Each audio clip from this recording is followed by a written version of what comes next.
भारतीय सरकार ने खुद का कोला लॉन्च किया था जिसका नाम बेहद इंटरेस्टिंग था। उसका नाम रखा गया था कोका कोला। दुनिया की मोस्ट पॉपुलर सॉफ्ट ड्रिंक्स में से एक है, लेकिन क्या आपको पता है कि इंडियन गवर्नमेंट ने एक बार खुद का भी कोला निकाला था? क्या है इसके पीछे की कहानी और क्या हुआ हमारी सरकारी कोला का, जानते हैं इस वीडियो में। अब इस सरकारी कोला के इतिहास को समझने के लिए मैं आपको इतिहास के पन्नों में थोड़ा सा पीछे लेके चलता हूं। ये बात है 1975 की, जब इंदिरा गांधी इंडिया की प्राइम मिनिस्टर थी। तब उन्होंने अचानक से इमरजेंसी लागू कर दी थी। इमरजेंसी के वो दिन भारतीय राजनीति के इतिहास में सबसे काले दिन माने जाते हैं, क्योंकि हर एक भारतीय का मौलिक अधिकार उस वक्त उनसे छीन लिया गया था। जब 21 महीने बाद यानी कि 1977 में यानी 1977 में इमरजेंसी को जब हटाया गया था और उसके बाद जब चुनाव करवाए गए थे, तो इंदिरा गांधी और कांग्रेस बुरी तरीके से हार गई थी और भारतीय राजनीति के इतिहास में पहली बार नॉन कांग्रेसी सरकार मोरारजी देसाई के नेतृत्व में बनने जा रही थी। अब सरकार नहीं थी तो नियम भी नए आने ही थे।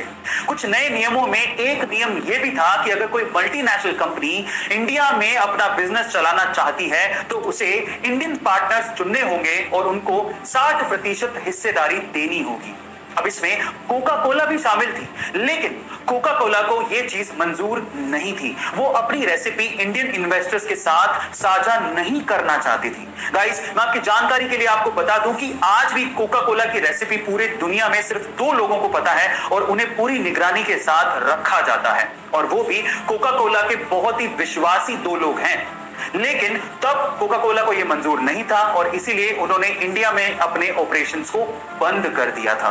अब इस कहानी में आया असली ट्विस्ट। जब कोका कोला कंपनी ने भारतीय मार्केट को छोड़ दिया था, तब भारत की सरकार ने सोचा कि क्यों ना इतने बड़े मार्केट को हम खुद कैप्चर करें और क्यों ना अपना एक कोला लॉन्च करें। तब कहीं जाके भारतीय सरकार ने खुद का कोला लॉन्च किया था जिसका नाम बेहद इंटरेस्टिंग था। उसका नाम रखा गया था 777, जिसको सरकारी कोला भी कहा जाता था। पर सवाल यह है कि इसका नाम 777 ही क्यों रखा गया।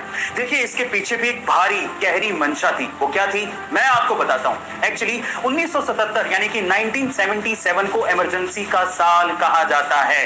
ये वो साल था जब 21 महीने बाद भारत की जनता को इमरजेंसी से आजादी मिली थी। ये वो साल था जब पहली बार भारत के इतिहास में एक नॉन कांग्रेसी सरकार बनी थी। ये वो साल था जब कांग्रेस सत्ता से बाहर हो गई थी। गाइस, तब की तत्कालीन सरकार ये चाहती थी 1977 को 777 के तौर पर हमेशा याद रखें और कांग्रेस को हमेशा सत्ता से बाहर रखें। इसी वजह से इसका नाम 777 रखा गया था। और मजे की बात यह है कि इस ड्रिंक की मैन्युफैक्चरिंग भी government owned company Modern Food Industry ही करती थी। पर सरकारी कोला 777 का यह आइडिया इंडियन मार्केट में पूरी तरीके से फ्लॉप रहा। इंडियन मार्केट में 777 चल ही नहीं पाई, वैसे ही जैसे कि मोरारजी देसाई की सरकार नहीं चल पाई। 1979 में उनकी सरकार गिर गई और मोरारजी देसाई ने इस्तीफा दे दिया। 1980 के चुनाव जीतकर इंदिरा गांधी फिर से भारत की प्रधानमंत्री बन गई और उसके बाद आते ही उन्होंने सबसे पहले 777 कोला की मैन्युफैक्चरिंग को पूरी तरीके से बंद किया, क्योंकि उन्हें वो 1977 की हार की याद दिलाता था। Now moral of the story, 1977 की वो इमरजेंसी एक काला अध्याय था और जनता ने इसके लिए कांग्रेस को सबक भी सिखाया था। लेकिन उसी त्रासदी को अपनी ढाल बना के किसी कोल्ड ड्रिंक का नाम रख देना, ये भी शायद जनता को पसंद नहीं आया और इसका खामियाजा कहीं ना कहीं दूसरी सरकार को भी भुगतना पड़ा था। इसलिए कहते हैं अपनी सोच सही रखना बेहद जरूरी है और इस पे ये कहावत बिल्कुल सटीक बैठती है। अच्छी सोच लिए परिंदा आसमान तक जाता है, सोच डुबाई अगर तो सीधा औंधे मुंह जमीन पर आता है।